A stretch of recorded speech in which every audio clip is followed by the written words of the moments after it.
But অবশ্যই একটা ব্যবস্থা নেওয়া হবে। এটা কোনো অবস্থায় ছাড় দেওয়া যাবে না। এটা তো এই এই এই যে ঘটনাটা ঘটছে, এটা যারা যারা জড়িত তাদের অবশ্যই শাস্তির আওতায় আনবে। আর যদি না হয় স্যার এটার বিপক্ষে শাস্তি আপনারা কি দেওয়া, ব্যবস্থা নেবেন? তারা যদি শাস্তির আওতায় না আনে সেই সময় আমি চলে যাবো।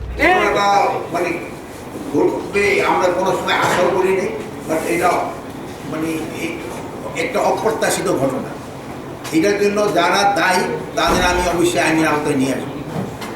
এটা একটা অপ্রত্যাশিত ঘটনা। এই ঘটনাটা আমিও ওই আসার পরে জানতে পারছি, এবং এটার জন্য যারা দায়ী আমি তাদের আইনের আওতায় নিয়ে আসবো। স্যার, এটা কি গোয়েন্দা বিভাগের কোনো ব্যর্থতা কিনা?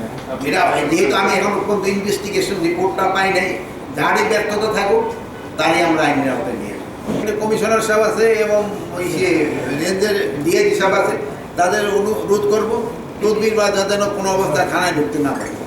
আর যদি ওরকম তদবিরবাজ যা কোনো দোষী হয় তাদের সাথে সাথে আইনের আওতায় নিয়ে আসবে।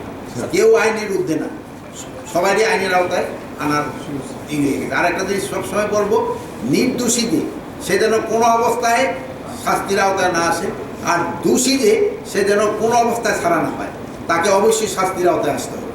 যতটা সম্ভব আমরা চেষ্টা করতেছি যেন একটা নিরীহ লোক কোনো অবস্থায় যেন পানিশমেন্ট না পায়, আর একটা দুর্নীতি বা এই দোষী মানুষ যেন কোনো অবস্থায় শাস্তির থেকে রেহাই না পায়।